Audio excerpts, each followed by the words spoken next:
Welcome to the Midnight Gathering with Nancy Nightmare and the Wizard. Join us where the bizarre, the mysterious, and the macabre meet. And welcome to the episode. Thank you for joining us, everyone. We're here in episode 2 of Creepy Christmas Month. Yay! Yay! Not Krispy Kreme month, as we almost said last time. And may I say, I love your cardigan. Thank you. I was very excited about my cardigan. I'm wearing a Christmas cardigan. It has like little skulls and gingerbread houses on it. And my favorite part are the little mint candy buttons. Yeah, I wish we can do a close-up on them because they look so cool. I do have the technology to zoom in. I am pretty advanced in video editing. Right there. And obviously, if you're listening to the podcast, jump on over to YouTube and watch the video so you can see the phenomenal Christmas apparel. Yeah, I really love that sweater. And I feel like I kind of, because I cheaped out. You did, but it's cute. I'm still wearing the skull having the hot cocoa. It's cute, though. It works. Yeah. But, you're the rock star. Well, I do try to have a different ensemble for every episode. It's going to become very expensive. I better start making some money eventually. Oh, yeah. So we went light last time. We watched Krampus and we discussed that, which was a beautiful holiday movie that I will be watching again this season. Absolutely. Now that I got the Blu-ray, I'm excited to watch the commentary and the extra features. Absolutely. But this one, we went in a whole nother direction. Boy, was this an adventure. You better watch out. You better not cry. Sing it to me, Wizard. You better not pout. I'm telling you why. Holy Santa Claus is coming to town. And boy, is he pissed. So if you've been good, you might be okay. And you get crime scene evidence. Yeah, you might get handed a bloody box cutter if you're good and sent on your way. That's not funny, but it is. And to a little girl. He handed a bloody box cutter to a little girl. That was her reward for being good. Yeah. And if you're naughty, oh boy. Kills, kills, kills. Not good. So in this episode, we're diving into Silent Night, Deadly Night. From 1984, the holiday horror movie that dared to ask, what if Santa wasn't so jolly? With its controversial release, shocking kills, and campy charm, this film has become a cult classic. We'll explore the movie's story, its place in the slasher genre, and why it continues to resonate with horror fans today. So grab your eggnog and let's explore this tale of holiday fear. Oh, so dramatic. You give him a microphone and next thing you know. Well, the thing is, I've been more of a fan of the supernatural, probably because of my Catholic upbringing. But the slasher genre was always one that was, I don't know.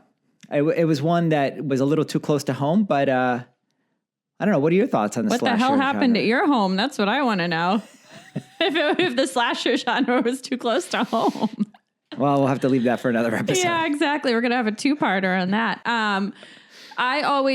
So I think anyone who's listened to us previously knows that I was raised very religious and I was terrified of the supernatural horror. But my gateway drug were slashers. The first movies I ever went to see at the movie theater were Scream, I Know What You Did Last Summer, all the 90s teen slashers, right? So that's what I started to enjoy horror, watching slashers. And then, of course, fell in love with Michael Myers and Friday the 13th. So slashers have a special place in my heart because apparently I was okay with violence, but the supernatural was where I drew the line. Spoiler alert, Nancy Nightmare is comfortable with violence. I am comfortable. I mean, I'm not comfortable. I don't love it that much. No, seriously. We just like to subvert certain topics, but all of it is fictitious. We swear. That is right. This is an official statement. From our lawyer. That's right. I have never inflicted violence on most people. Directed by Charles E. Sellier Jr. I have a hard time with anything like that. Silent Night, Deadly Night tells the story of Billy Chapman, a young boy who witnesses the brutal murder of his parents at the hands of a man dressed as Santa Claus. Traumatized, go figure, Billy is raised in a strict Catholic orphanage where his fear of Santa and sense of punishment are only exacerbated by the harsh Mother Superior. And boy, what a mean penguin she was. Oh, man, I'm starting to get flashbacks from grade school. She was mean. So I think that's what happened. That's what happened to you? Was Catholic school? Yeah. Were they really mean? Were the nuns really mean? No, by the time I was in school, you couldn't just like hand out punishments in the style. But this film, it takes place in 1971. Don't know what that was like, but in 1971, apparently. Game on. Game on, yeah. Tough Love was the name of the game. So poor Billy, just to give a little bit of context. So he goes visits his grandfather at the mental institution. As one does. I mean, I've been there as a child. Christmas Eve, right? Yeah. Yep, 1971. And Grandpa, when the parents briefly step out to talk to the physicians, he decides to ask little Billy about Christmas Eve and all the horrors that go on Christmas Eve. Well, and they said that Grandpa was mute. The second the parents and the doctor leave the room, there he goes, scaring the shit out of little Billy, who, by the way, was played by an adorable little actor, who was probably the cutest little actor I've ever seen. I agree. And Billy, the different characters who portrayed him throughout the film were fantastic. Yes, they were all very endearing. Yep. Absolutely. But Grandpa was creepy. And so that was the first trauma inflicted upon him that evening. Yeah. Grandpa asks him if he's naughty or nice. Are you naughty or nice? You better run, boy. And Billy, being the little sweetie pie that he was honest. Nobody's completely nice. Right. So he's like, I've been naughty sometimes. Yeah, I could relate to Billy. I was just like a very naive child telling the truth. Like, who the hell does that? Oh, I would have lied my ass off. Oh, I've been nice. I've been real good. You're a much smarter kid than I was. Yeah, street smart, I was like, yeah. Billy had no street smarts. Do the right thing. Oh, no. I never had any misconceptions about that. So anyway, Billy already had the first trauma. Right. And so on their way back, they happened to run into a Santa Claus who had just robbed knocked over a liquor store, yeah. Or it was a convenience store. Kills the clerk. Yeah. Then he experiences car trouble and happens to run into Billy and his family. See, you're still believing things. The man didn't actually have car trouble. It was a setup. You think it was? Of course. Really? Hey, I'm not going to let him go. I don't think we talked about that. Sir, I'm not letting you go anywhere by yourself, because if you believe that... Okay. Oh, wait a minute. Yeah. We're going to end up with a timeshare if I'm not careful. So maybe he was peeved because he only made $31, killed this guy, and he was like, hey, this is a really bad haul. So bad Santa basically set up a roadblock, and these nice people... decided to stop to help him, as you probably would. I wouldn't. I'd run him over, but just keep driving. In the middle of nowhere. Keep driving. So they stop, and this man kills the father, sexually assaults the mother. Right. And then leaves Billy and his brother... parentless. Parentless. Was his younger brother named Richard? I can't remember. Yeah, I think it was Richard. He was a baby at the time, and we really don't hear much from the younger brother. Right, because he's an infant. Right. So it was traumatic already, and then watches his family be murdered in front of him, and then they put him in an orphanage where Mother Superior is, I'm trying not to use really bad language, but she was not a very nice lady. Yeah, she was Yeah, that's a nice way to say it. That's not what I was going to say. Yeah, well, Sister Margaret was an advocate, so she had the foresight to see that this child had experienced trauma and that he needed to work through it. And Sister Margaret was another nun at the orphanage. She was the nicer, younger nun. Right. And Mother Superior was like, bullshit. We don't need to hear from you. It's my way, and this is how we're going to approach it. Right. So this is just a recap in case you haven't seen the movie in a while, or if you've never seen the movie. If you've never seen the movie, I might suggest you pause here and watch it, because I was not expecting this. So I was blindsided by it because I didn't really read anything about it prior to watching it. Right. And like I said, I never really watched a lot of Christmas movies, even horror Christmas movies. Yep. And wow, it started brutally. Oh, the mother scene. Yeah. So if any of you are still experiencing sadness because Halloween is over, this is the film for you. I agree. Now, please tell us, Wizard, what happens years later? Well, before that, let's also talk about the one thing that also tipped Billy over the edge, where the two lovers are engaging in... What a polite way to say that. Now, I want you to know I have marked the podcast as explicit, so we're okay to say things now. Okay, so... So a nun and some other guy were banging in a closet. Yep, and Billy Billy in the orphanage happened to look through the keyhole and get his first taste of the naughty. Yep, and Mother Superior catches the lovers, punishes them, then she punishes Billy.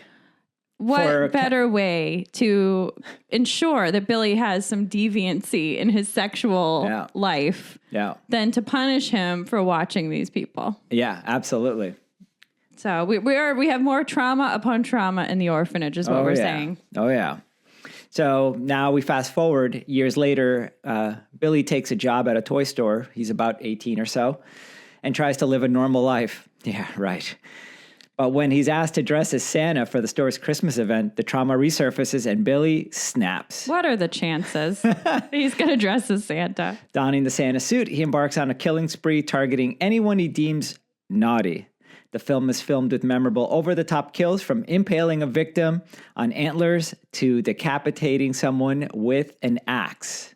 I got to say, that was pretty much the point where I was on board when Linnea Quigley gets impaled on antlers at the house. The kill scenes in this are phenomenal. Absolutely. Yeah. The sled scene. Yeah. Yeah. I mean, some people think this is just like murder porn, but there's an artistry to this. No, there is. They set it up in a way where you can actually really understand where he's coming from. Yeah. It doesn't come out of left field. We see the background. Yeah. And you feel bad for the victims, but on the other hand, you also feel conflicted because you feel bad for the killer as well. Well, right. I think that's what makes this film so unique, is that it takes its time exploring Billy's trauma, right? We see it at the different stages with where his parents are killed, where he's at the orphanage. He's beaten for apparently catching these people having sex, which was no fault of his own. No. And Mother Superior, basically justifying her actions to him, which is reinforcing that punishment is good if it's warranted, hence if you're naughty. Right. The kid never had a chance. Yep. So he impaled someone and decapitated someone while they were on a sled. And by the way, that sled scene was really a good payoff because those guys were assholes and they stole that sled from the nice kids. Yeah. And I like that they did that. They set it up so the nice kids got away. Right, because they were being bullied. They were being bullied and they had their sled stolen, and the two creeps who stole it got what they had coming because they were naughty. Naughty. While Silent Night, Deadly Night is undeniably a slasher at heart, it also serves as a dark exploration of trauma, punishment, and morality, as we just said. Its mix of gruesome kills and absurd holiday imagery creates a unique viewing experience that balances horror and camp. One of my favorite things was silly, but because he worked in a toy store, you got to see all the toys from that era. Oh, yeah. It's a timepiece. It's a timepiece. You saw the Miss Piggy dolls. I mean, I had a Miss Piggy doll. The Muppets. The rest of the Muppets. Star Wars. A lot of Star Wars toys. Yeah. I was like, ooh, I'd love to get those toys now. That definitely would not fly today. What do you mean? Well, in terms of having all of these things featured in a movie. Well, unless they paid for it. Right, but I don't think at that time anybody really thought of it. They were just like, this is a toy store. These are the things that are currently stocked in toy stores around Christmas time in 1984. That's a good point. You're saying that these toy companies might not have wanted their toys associated with a bloody slasher film. Yeah, and even the scene where he kills the final employee at the store. All the animatronics that are around the body. I mean, it's a very cool shot. And it just reinforces the creepiness of animatronics. Again, we're back to the creepiness of animatronics, but that is true. It was creepy. Oh, yeah. And, you're conflicted as all good slashers. You could see why he killed the first guy. First of all, he's in the Santa suit, which is already more trauma upon trauma. He's trying to be a good employee. Yep. Then this creep he works with, who's already been bullying him, is sexually assaulting the girl he likes. Right. So he hangs the guy with Christmas lights. Yeah. As any sensible person would. Yeah. Yeah. And so you're rooting for him, but then it gets a little weird. Then Billy goes a little too far. Yeah. But what's also interesting is he's a fantastic employee because his boss was hammered and asking him, hey, you better hurry up and do what you're supposed to do while he's wearing the Santa suit. And Billy looks at him kind of confused, and he's like, well, you know what you need to do. And Billy's like, yeah. And he's like, well, you better get out there and do it, Santa. And basically, what did Santa do? He got to work. And what did he do to the naughty kids? He punished them. Yeah, he did what Santa does. Yeah. So upon its release, Silent Night, Deadly Night sparked an outrage from parents groups, religious organizations, and even critics. The image of a killer Santa Claus was seen as an attack on the sacredness of Christmas, and the protesters picketed theaters with signs reading, Santa doesn't kill kids. They don't know that. We don't know Santa and what his hobbies are. The backlash was so intense that TriStar Pictures pulled the movie from the theaters after only 2 weeks. Now, what's interesting is that apparently the film aired the same week as Nightmare on Elm Street, and it outpaced it. And in 2 weeks, I think, let me look, $4.2 million were made. And in the testing process, it was tested in front of teens, and teens just loved the film. But it was a commercial, I think, aired around November time. There was a football game, and it was like out in the Midwest. And all these people saw this, and they freaked. They completely freaked out. And I think it was still called like Sleigh Ride. Right. Yeah. And yeah, of course they freaked out at this time. Mothers Against Movie Madness was one of the names of the group. And by the way, we didn't mention this, but it was originally released November 9th, 1984, just to put it in context. So 84. It just celebrated an anniversary. Yeah, that's right. So things like this weren't out in 1984 that much. I mean, this is shocking stuff. Yeah. And I think a lot of people were more concerned about the portrayal of the Catholic Church in this film. Instead, what happened is everybody lost their minds because it was Santa Claus who was killing people. Yeah, it was probably a combination of the two. Yeah. Which is funny because Santa's not a religious figure. I mean, Saint Nicholas, I suppose, but he's a secular figure. Right. And so to have him be sacred is stupid to begin with. Right. I can understand the portrayal of the Catholic Church, but that portrayal didn't come out of nowhere. Right. So instead of being horrified by the film, don't you think, as Bill Burr once said, don't you think maybe the Catholic Church went too far? Nah. It's just good discipline. I mean, I could see why there was controversy, though. Film critics Gene Siskel and Robert Ebert condemned the movie on their show At the Movies. That was a film review show in the 80s. These people were very famous film reviewers. And I think that they probably started as a newspaper columnist and then moved to TV. Yep. That's my guess. Calling it tasteless and cruel. Siskel even went so far, this is horrible, as to read the names of the people involved in the film, saying, shame on you. Despite, or perhaps because of the controversy, the film found new life on home video, where it became a cult favorite among horror fans. And, how hypocritical. There's so many violent movies. There's so much violence in media. Yeah. And it's a slasher film. Yeah. What did you expect?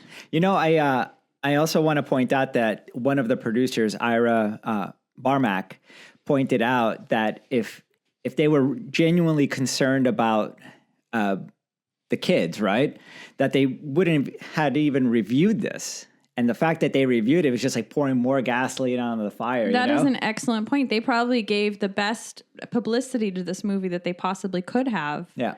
By coming out on national television and talking about how horrific it was. Yeah. Because I would have wanted to see it after that. Oh, hell yeah. Well, after the screen test, the kids were just like, yeah, we're totally into this. Yeah, it's a nice, refreshing break from all of the trite holiday stuff that you'd usually watch. Yeah, and you're a teenager too, right? Right. Some of us never grow out of those. You're right. Those feelings. Silent Night, Deadly Night stands out in the crowded slasher genre for its audacity to blend Christmas cheer with brutal murder.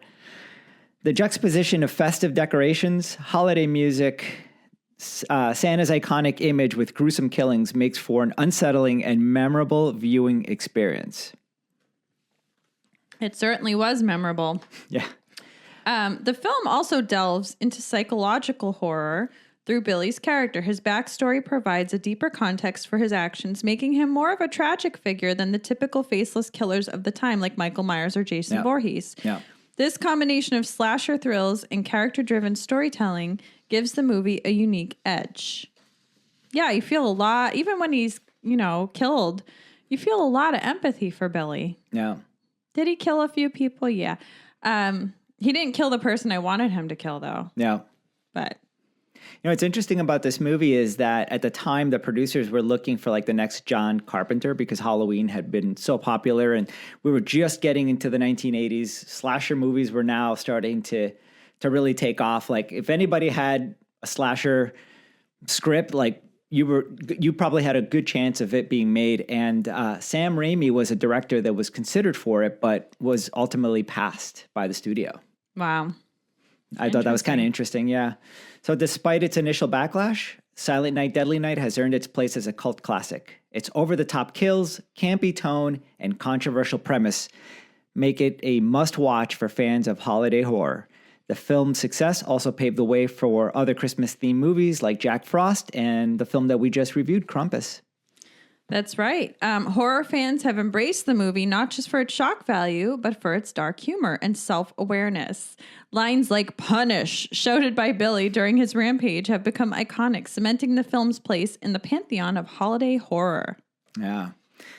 Silent Night, Deadly Night isn't just a slasher. It's a time capsule of the 1980s, blending controversy, camp, and carnage into a truly unique holiday experience. Whether you love it for its kills, its audacity, or its cult status, it's a film that keeps us talking nearly 40 years later, which is now. So, as you settle in this holiday season, remember, Santa Claus may be coming to town, but you'd better hope you're on the nice list. Right? Hell yeah, you better be. Jeez. This movie went so much harder than I expected, and I'm really glad that I didn't read anything about it going in. I will say that I am very tired of rape scenes in horror. I feel like, especially in older movies, it was just such a heavily used vehicle to get, people's emotions going. And not just in horror, but in all movies. So I was I was almost relieved when he killed her at that point, because I was like, oh God, at least I'm not going to have to watch a full rape scene in the beginning. So, what is it? They say trigger warning or whatever. If you watch this movie, there is some sexual violence in the beginning. Yeah. And I like to yell boobs. I like to yell 80s boobs every time there's 80s boobs in a horror movie, and we kind of giggle. Right. Well, I couldn't even do that because it was such a violent scene. Yeah. Yeah. And throughout the film, it definitely has a very serious tone. Yeah. There is a priest who's also killed when Billy's making his way back to the orphanage, right? Oh, that's right. Unfortunately, I can't remember the name of the priest. It was a case of mistaken identity. Yeah, and he couldn't hear. So when the cop asked him to stop, he shot him and killed him in front of all the kids. And you see like the blood splatter on one of the children. He's completely horrified. Yeah. Oh my God, setting it up for a sequel. Well, no, the rampage continues, right? Yeah, but that was the kid that they set up for a sequel because now he's had Christmas trauma too. That's right. Was he the little brother? Because at the end of the film. Oh, I don't think he was the little brother. No, he wasn't. No, it was just some kid, and you could kind of see that he was starting to have the same holiday trauma that Billy had. Yeah. So what are your top 3 kills in the film? Oh, well, 2 of them are easy. Linnea Quigley on the antlers is number 1. Yeah, even that shot when they pull back and you just see her up there. She is just so visceral. I mean, it may be because we know her now. You love seeing her in a movie anyway, and to be killed in such a unique way. Right, like Night of the Demons, so Return of the Living Dead. Yes. And then number 2 was the sled decapitation. Epic. Boy, it's hard to pick the third one. Yeah. I did like when he hung the guy by the Christmas lights, because that was a good payoff, because that guy had been awfully mean to him. Yep. Yeah, that was definitely a good scene for sure. I would say those three, because then the other ones are... They're good kills, but they're not as unique and interesting as those. Yeah. So if you're not a fan of slasher films, this is something that slasher geeks will rank movies on, right? Like the story could be crap, but if the kills are great, then you've got a successful film. And if you're not a fan of slashers, I would suggest you don't watch this film. Yeah. But maybe watch Krampus instead. But the thing that really did piss me off is he didn't kill Mother Superior at the end. Right. What the hell? But I think that's to set up a sequel. You think? Well, I haven't seen 2. We're going to have to watch 2. Yeah. I think that's because right at the very end, his little brother, after he says his final words now that that Santa's no more, the little brother's pissed. And he looks at Mother Superior and he says, naughty. Was it the little brother who said that? Yeah. Oh, okay. Yeah. Yeah, they're clearly set it up for a sequel. And I'm going to watch the sequel and probably every subsequent sequel. Yeah. Yeah. I mean, this film was incredibly controversial, but it did well. And I can still remember seeing the iconic poster of the arm of Santa with an axe going down the chimney. Yeah, it's funny. I knew the poster. Yeah. Obviously, I mean, I was barely alive when this came out, so I wouldn't have been allowed to see this. And that's why I've missed so many of these 80s movies, is because I was too young to watch them. And then combined with my upbringing, my parents didn't watch horror movies. Right. So I didn't know anybody who watched horror movies. Yeah. So I missed, a lot of movies growing up. Yeah. But you didn't watch this one growing up either, did you? No, I did not. Maybe later in my teen years. Teen years, okay. Yeah, I'm excited to catch up. I feel like I'm always catching up with my favorite genre, and I missed a lot of time with it. Well, I mean, yeah, but you were coming in at an interesting time, right? The late 90s and the early 2000s. Like now the technology really improved. Right. This film is a must. If you like horror and like serious horror with a holiday film, this is it. And I think I remember the film had been filmed in Utah around the springtime. It almost looks like a lot of snow was already getting ready to melt. So it didn't really feel super cold at one point. Yeah, it didn't seem certainly not as cold as it is in the Northeast for Christmas. Yeah. Yeah. I thought they got very creative with the kills. I probably would have liked to see even more kills, frankly. Yeah. Yeah. I think there was a lot. Well, I think they made like 5 of these. So, oh my God. So they've really they've taken their time with those Good for kills. them. They didn't want to pack it all blow into their one. whole Christmas load at once, as they say. Yeah. Nobody says that. Now, what's interesting is I wonder if this film would have been as iconic as Nightmare on Elm Street had it not got yanked from the movie theater, because it was only playing for 2 weeks and it already was killing it. No pun intended. At the I don't theater. think Billy has the staying power. No, that Freddy Krueger would have, because he's supernatural. Yeah, and Billy's a natural born killer. So I don't think he has Michael Myers has all of the greats have a supernatural element to them pretty much. Right. And I don't think Billy has that supernatural element. I can't think of, maybe I'm missing something obvious, but I can't think of anything off the top of my head where it's just a straight ahead killer. I'm sure they're out there. Right. I mean, this could have been a case like Marvel where, another person takes on the persona of the killer Santa. Well, I think that's kind of what happened. Yeah. That's what's happening in this film, is that the little boy is experiencing the same Christmas trauma. Yeah. And he's going to be the next Santa murderer. Yeah, absolutely. Yeah. But I mean, this film definitely has made a mark in the genre for sure. And and blazed a new trail, because again, for the first time, we're watching the trauma unfold, which then ultimately leads to him snapping and then doing what he did. And what is Christmas if not trauma? A little family trauma, religious trauma. Mistletoe trauma. What kind of mistletoe trauma do you have? I don't know. He gets I don't know. I don't know that we're going to dig into that. Maybe we'll find a therapist or something. But I'm glad I didn't see this as a kid, because it would have scared the heck out of me. I'm terribly bummed out that I didn't watch this as a little kid. It's funny because we always talk about you being the sensitive one as a kid. Yep. But you watch stuff like this. I couldn't have dealt with this. Oh yeah. There were You were unsupervised, frankly.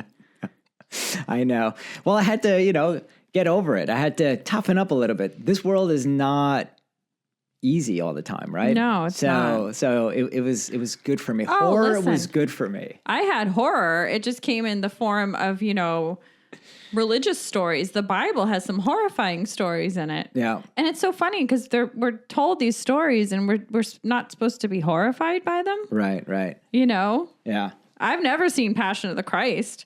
Yeah. I think that's horrifying. Yeah. I don't want to see this guy on a cross being crucified. That's horrible. Yeah, I think what makes the horror genre so great is that that what's happening is a story, allegedly. It's a safe way to explore the darkness of humanity, the darkness of our subconscious. We all have, I hope, we all have extreme darkness in our subconscious. I know I do. The shadow self. And I think horror is a great way to explore the shadow self in a safe way. Yep.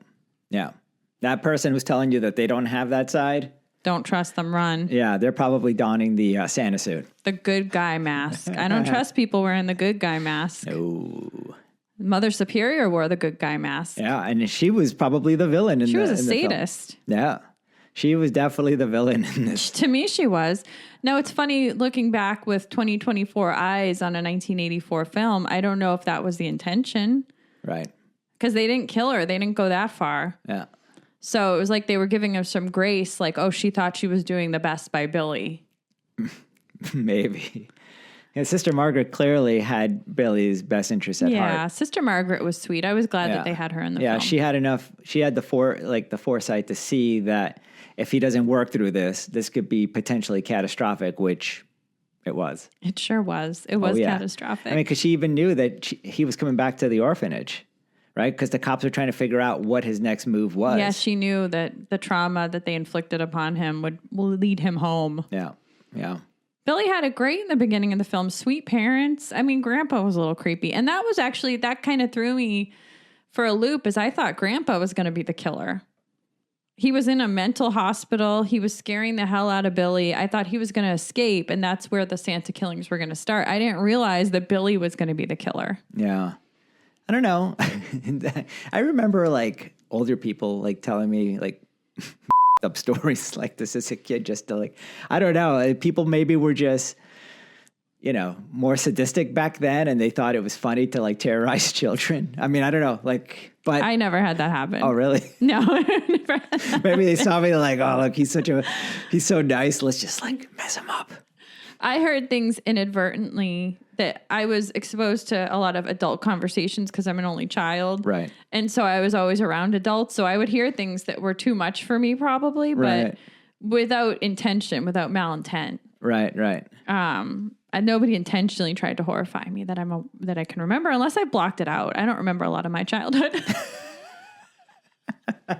We're fine, I swear. Yeah, totally fine. Yeah. Horror doesn't do anything bad to anybody. Right. No, it's kind of like what Mother Superior was saying. Well, expose yourself to the trauma, right? Because she forced Billy onto Santa, and then he gives him was it a left hook or a right hook? But he knocks him out. Wait a minute. This is the second film that we've discussed where exposure therapy goes wrong, because with Annabelle, the priest encouraged Mia to expose herself to the feelings and the trauma. So she keeps the doll in the house specifically to try to improve her condition. That goes wrong. And now we've got Mother Superior trying to inflict exposure therapy on little Billy, and that goes horribly wrong. Right. But I almost feel like all of us who are fans of horror are doing the same thing. That is astute. That is an astute observation. Yeah. And that's what I had to do when I started to love horror, is that I felt myself exposing myself to things that terrified me over and over and over again until I was desensitized and started to love them. Right. And Christmas is the perfect holiday to do this with, right? It's it's perfect. That's true. And I will say that this was another winner. Absolutely. Where would you score it? For Christmas horror, or just as a film? As a film. Oh, it's so hard. I mean, it's so hard to score horror because it's just such a unique thing unto itself. I would say probably about a 6. Yeah, I would agree with that. It was about a 6 overall. As far as Christmas horror, I'd put it at like a 9. Okay. Because I'm going to watch it every year. Yeah, I agree with you. I love when you say that. You say that so frequently too. I'm going to agree with you. Yes, thank you. I'm a Leo. I enjoy hearing that. So, please, if you're looking for a horror film for the holidays, Silent Night, Deadly Night is up there. Now, just be aware that you're going to be thrown into a pool of cold water pretty quickly with this movie. You're going to get a false sense of security with the cute family. Yeah, but I think some people could use the jolt, right? Because there's been so many great films out there that they're like, bah, like, you know, whatever. Like, we've seen all the Saw movies. Yeah, I mean, I saw someone call this a formulaic slasher film, and I don't think that's true. Yeah. I know what a formulaic slasher film is like. And, you know, even the kills alone make it unique. Right. And the premise. Yeah. Oh, can we talk about Billy's brief sex scene and how they didn't shave his ass for it? We'll have to save that for another podcast. Could they at least spruce the guy up if they're going to make him be naked on film? I didn't need to see all that hairy ass on my screen. I think that was found appealing back in the 1980s. The ass hair? Yeah. I don't think so. It was up there with the hairy chest. I doubt that was a thing. They must have had a small budget. Maybe they didn't have the budget for ass waxing. Make sure to like and subscribe, folks. These are things that you discuss, though, because this is filmmaking, okay? And we take it very seriously. Yeah. And everything is important, whether it's set, lighting, editing, or ass waxing. And on that note, we hope that you'll meet us again at the Midnight Gathering. Until next time, stay spooky.